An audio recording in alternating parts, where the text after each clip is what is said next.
환율의 모든 것, 환율 질문 있어요의 정미영. 전승지입니다. 호주 달러 하면 원자재 통화의 선두주자, 대표주자라고 하잖아요. 도대체 우리처럼 기름 한 방울 안 나는 나라의 사람으로서 좀 짐작하기가 어려운데 정말 부럽습니다. 네, 네. 도대체 얼마나 원자재와 상관성이 뭔가 긴밀하게 연결이 되어 있는지 그 내막을 좀 알려주시죠. 네, 좀 자세히 알아보는 시간 갖도록 하겠습니다. 보통 이제 좀 외환 거래 해보신 분들은 아시긴 할 건데 달러랑 원자재 가격은 역외상관성을 갖는다라고 하거든요. 네, 역외상관성이라고 하면 달러가 오르면 원자재 가격은 하락한다. 네. 이렇게 생각해 보시면 되는데 왜 그럴까 생각해 보면 이제 크게 두 가지 논리인 것 같아요. 네. 첫 번째는 원자재를 파는 사람 입장에서 원자재 표기 방법이 달러로 표시가 되기 때문에 톤당 달러. 예, 달러가 강세가 되면 가만히 있어도 버는 돈이 이제 많아지거든요. 네. 그렇기 때문에 원자재 가격이 조금 낮아져도 된다라는 포인트. 자국 통화로 동일하다고 하면 달러로는 낮아질 수 있는 여지가 있는 거죠. 그런 이제 논리가 있고요. 두 번째로는 원자재가 결국은 위험 선호랑 관련이 있다라고 생각이 되거든요. 그러니까 금을 제외하고는 전체적으로 경기가 좋고 위험 선호일 때 원자재 가격이 오르다 보니까 보통 그럴 때는 달러가 조금 힘이 빠지는 이제 그런 이제 국면이라고 생각이 되고, 다만 금 같은 경우는 그 논리보다는 달러와 금은 이제 안전 통화로서의 경쟁 관계가 있다 보니까 서로 엎치락 뒤치락 하는 그런 특징이 있다. 이렇게 이제 생각을 해보시면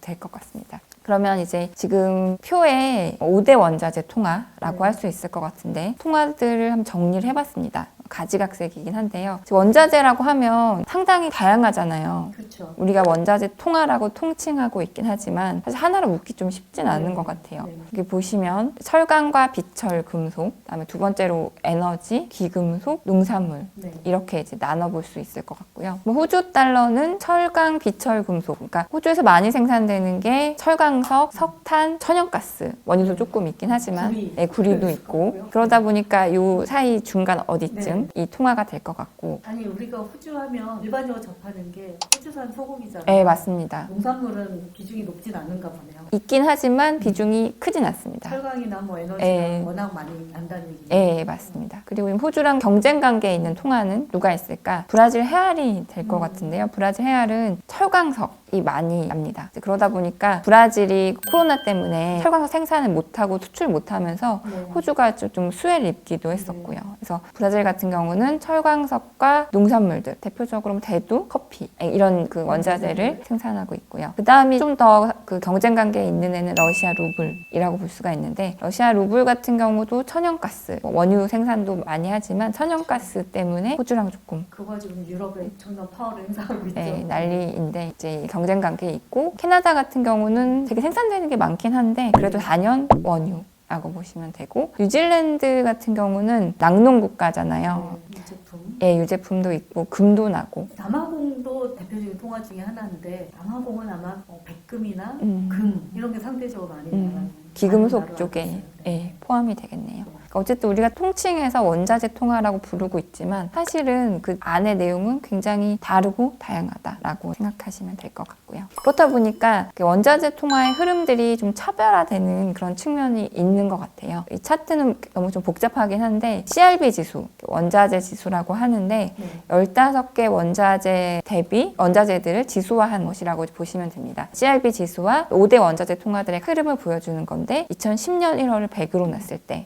흐름이라고 보시면 됩니다. 보시면 그 2000년대 금융위기 전까지 CRB 지수까지 급등, 소위 말하는 그때 정말 슈퍼 사이클이었죠. 원자재 붐이라고 할 수도 있는데, 그때 보시면 특히나 호주 달러랑 브라질 헤알 통화의 강세가 다 같이 강세긴 했는데 두드러졌던 것 같아요. 그때 이제 소위 브릭스 국가들도 그 수혜를 많이 예. 리버 사우스 브릭스라는 명칭을 얻게 되기도 했죠. 우리 펀드도 많이 그때 네. 가입을 했었는데 네. 이때는 이제 좀 성격에서 다르긴 하지만 다 같이 이제 강세를 보였던 시기라고 볼 수가 있고, 금융위기 끝나고 나서부터는 이 원자재 통화들의 좀 차별화되는 그런 국면인 것 같아요. 그래서 원자재 가격이 위기 끝나고 조금 반등했던 그런 국면도 있었고, 이 국면에서 호주 달러랑 캐나다 달러 같은 경우는 다시 한번 각광을 받는 준안전 통화로서 재정 건전성도 좋고 원자재 가격도 지지를 받고 금리도 높고 그런 각광을 받기도 했고요. 근데 14년 중반 중반 이후로 원자재 가격이 급락을 하다 보니까 원자재 통화들이 다 같이 약세긴 했는데 또 이후 국면에서도 각국의 재정 여건이나 그렇죠. 뭐 원자재 가격은 반영할 수는 없는 예. 거고, 네, 국가의 건전성 이런 부분까지 다 이제 포함이 돼야 되는 건데 거기서 이탈한 통화가 환율만 놓고 봤을 때는 브라질하고 러시아네요. 예, 맞습니다. 브라질 해외과 러시아고 특히 이제 캐나다 달러와 호주 달러도 좀 성격이 차이가 좀 생긴 것 같다라는 느낌인데 물론 그게 잘 나오진 않지만 어쨌든 캐나다는 미국에 붙어 있는 나라. 그렇죠. 미국 의존도가 높고. 예, 호주 같은 경우는 중국에 붙어 있는 나라이다 보니까 네. 이제 같은 원자재 통화임에도 불구하고 각국의 경기 여건이 어떠느냐에 따라서도 좀 달라질 수 있고 원자재 통화는 굉장히 차별화된 흐름을 금융위기 이후에 나타내고 있다. 이제 호주가 무엇을 수출해서 먹고 사는지 좀 보려고 하는데요. 보시면 거의 광물, 연료가 50% 넘고 네,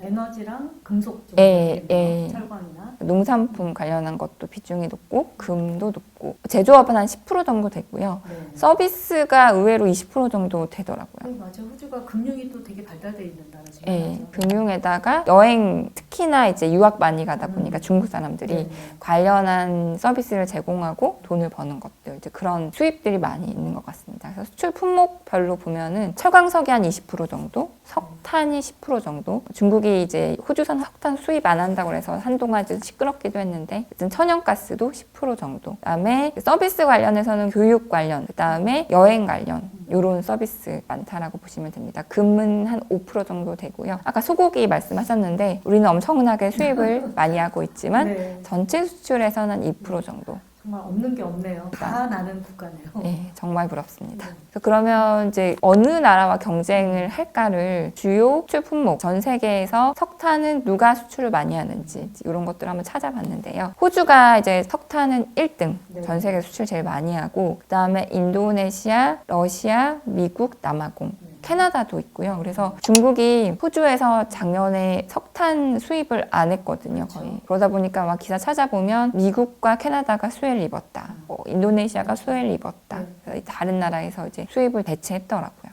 그리고 철광색 같은 경우는 호주가 단연 압도적으로 많고요. 네. 근데 브라질도 좀 있고. 그러네요. 그러다 보니까 이제 브라질 락다운 하면서 철광석 가격 더 올라가고 네. 호주는 수혜를 보기도 하고 그런 일들도 있었고요. 캐나다도 좀 철광석 수출하고 우크라이나, 인도 이제 이런 나라들이 있고요. 금 같은 경우는 호주가 순위가 높지는 않아요. 스위스, 홍콩, 아랍에미리트, 미국 이런 이제 나라들이 있습니다. 좀 원자재는 나는 나라들이 계속 나오나 봐요. 미국은 없는 제품이 없는 것 같고 그렇죠. 지지율에 따라서 참 그 부럽습니다. 안에 모든 게 다 묻혀 있다는 얘기겠죠. 네, 맞습니다. 그래서 다시 한번 정리해보면 철광석이 제일 수출이 많고 철광석 관련해서 경쟁하는 나라는 브라질 정도이고 그 다음 수출 많이 하는 게 석탄은 뭐 인도네시아, 러시아 정도 경쟁하는 국가다. 서비스 관련한 수출도 20% 정도 적지 않다. 이렇게 이제 보시면 될 것 같고요. 그럼 이제 어느 나라의 수출을 많이 하는지 네. 좀 알아보려고 하는데 20년 기준이거든요. 20년 기준으로 중국이 43% 정도 되더라고요. 원래는 일본이 비중이 꽤 컸다라고 해요. 근데 크로스 되면서 일본은 이제 뭐 10%대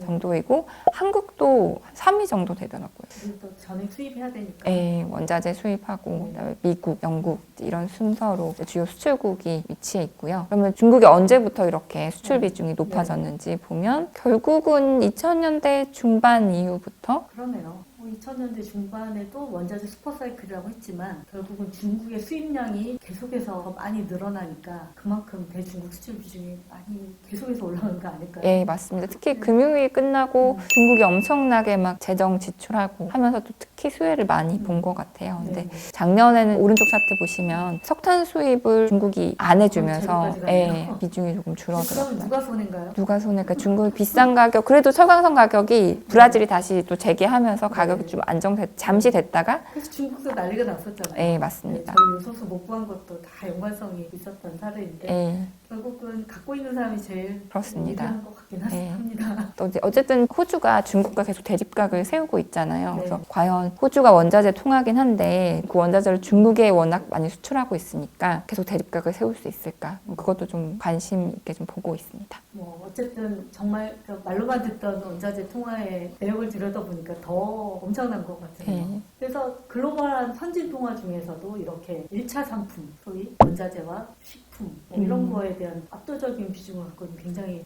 독특한 나라였고 앞으로도 원자재와 문명을 같이 할 수밖에 없는 호주의 경제 구조가 아닌가 이렇게